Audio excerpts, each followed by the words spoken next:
Hi again.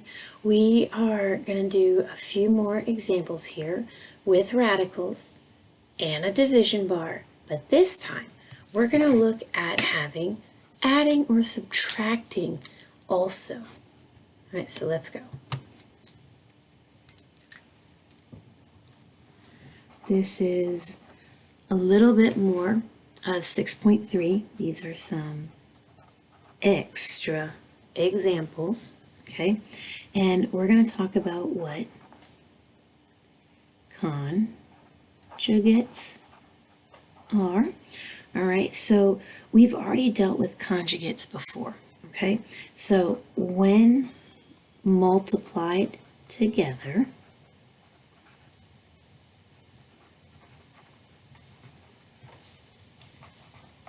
the result is rational. Okay, so let's just take a little look at, right, what conjugate pairs are. Notice that it's the sign on the radical that is changing. Okay, now this doesn't work for cubes. Okay, this just works for squares, right? Now, similarly, if you have a radical here, okay, it's actually just one of the signs that is different, okay, because this makes a difference of squares pattern, okay, because when you FOIL these, you end up with difference of squares pattern because the inner and the outer cancel out. All right, so let's see how we can use this idea of conjugates with radicals and division. 3 over 4 minus root 5. Okay, so I still have to look at this. Okay, simplify, roots, simplify. Now, when I'm dealing with the roots here, the other idea is potentially dealing with the conjugates. Okay, so I look at this. Do I have any simplifying? I don't see anything that can reduce. Roots, root 5, doesn't simplify. Okay, so now I'm looking at this denominator, and I need to look at, okay, the denominator. So I'm just going to copy it over here. Okay, and what am I going to multiply this denominator by in order to end up with a rational number? And I look back up here, I'm like, oh, conjugates. I'm supposed to multiply by the conjugate. So notice how the sign on the root 5 changed. Okay, so now I'm just going to do the FOIL. First, outer, inner, okay, last minus root 25. Okay, so let's put some of these things together. I've got, okay, cancels, okay, then we get 16 minus 5, which is 11. All right, so what is my first step? Now I'm out of a little bit of room here, so I'm just going to copy it here, okay. Now, how do I end up with a rational number in the denominator? We still have the magic box, and I still have to put something equal to 1 in the box. And so I'm going to put the conjugate. And then I'm going to simplify. So I'm actually going to do the multiplication. All right. Now, there are parentheses here. So notice you're distributing. So we get 12 plus 3 root 5. Now, I already did the denominator work right here. So we get 11. You have two choices for writing this. It just kind of depends upon the particular format that is asked. This is one fraction, this is two fractions. Okay, so let's go ahead and do a second problem. Okay, I'm gonna go ahead and flip my page. Example 2. Let's put a couple extra radicals in here. Root 6 plus root 2 over root 6 minus root 3. And let's check our steps. So we've got simplify, roots, and simplify. Okay, so I first look at the radicals, and I notice that there is no common factors from the top, okay? And there is no common factors from the denominator. So I can't add these things up or I subtract them. So I don't think I can do anything.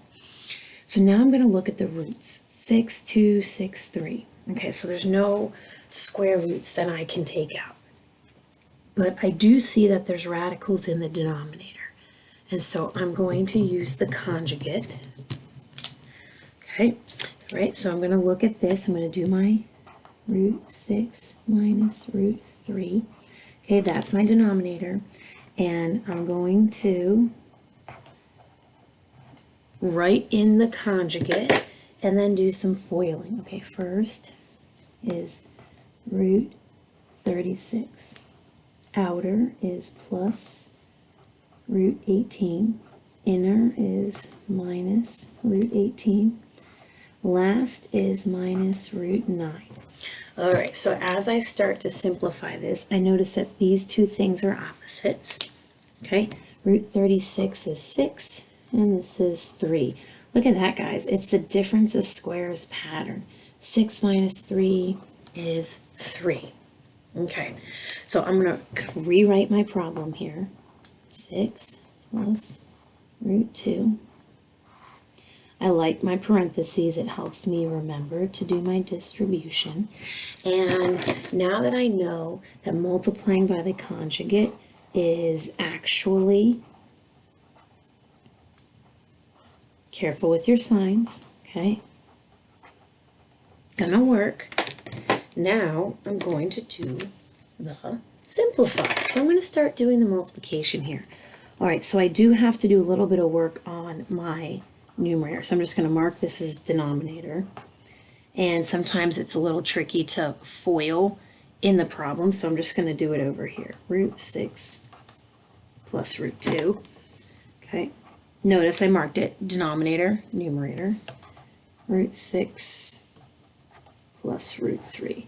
Okay, so first, outer, inner, last. All right, so we get 6. Now notice that none of these things are like terms right now, so I'm going to start simplifying. So this is a 9 and a 2. So we have, I'm giving myself a little bit of space here. All right, so this is a 6. This becomes 3 root 2. This is a 4, a 3. So this becomes 2 root 3 plus root 6.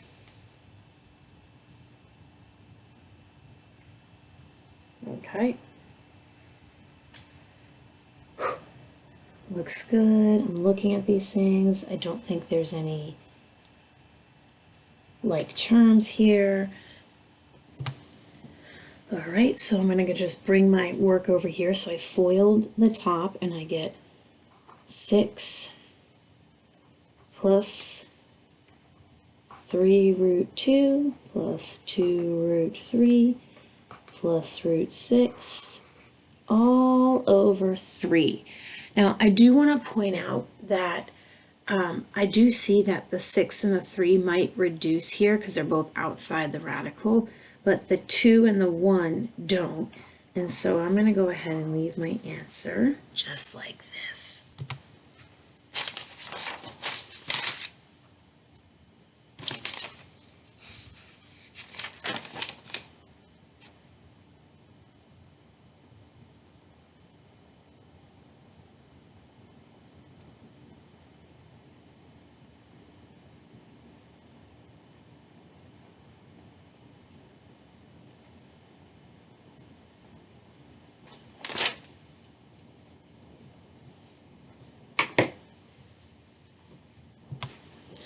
So I'm going to do another one that looks a little bit different than maybe what you've seen, okay? Let's say we get 2 plus square root of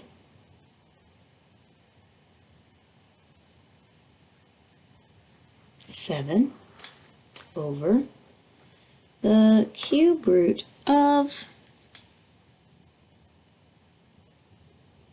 2. All right, so look at it. Notice that this denominator is not a conjugate. Simplify.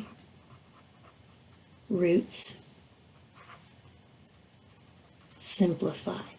Now, when I'm dealing with the roots, we've got lots of things to consider, right? Because now that I've added the denominator, we've got completing the square or completing the cube, or we have conjugates, all right? So I'm looking at this and I don't see anything that can be simplified, okay? I don't see any roots that I can simplify. And then I'm looking here at the denominator.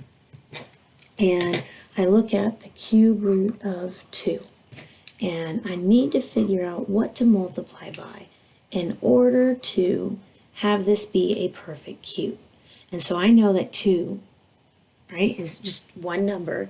So I actually need 2 more of them, right? 2 times 2. And so this becomes cube root of 8, which is actually 2. All right, so I do have enough room, so I'm not going to rewrite the problem. I'm going to write in cube root of 2. Oh, cube root of 4. Cube root of 4. Okay, and I'm going to do the multiplication. All right, so be careful. 2 cube root of 4 plus, yucks. Okay. Aha, they're not the same radical, so we're just going to have to leave it there. Over 2. All right, so this part I don't think I can do anything with, but I'm going to bring this part over here and see what I can do. So this is a square root and this is a cube root. I think I need to change both of these things into a 6th root. All right, so I know that the 2 has to be multiplied by 3. Okay, so this is going to become 7 cubed. Okay, and here the 3 needs to be multiplied by 2. Okay, so this is going to become 4 squared. All right, now those numbers are a little bit big. Okay, so let's see what we end up with. 3, okay, plus. All right, so I know that this is an 8, so that's 49 times 7. Yeah, 343, okay? And now I'm going to multiply by 16. Ooh, okay, I can do it.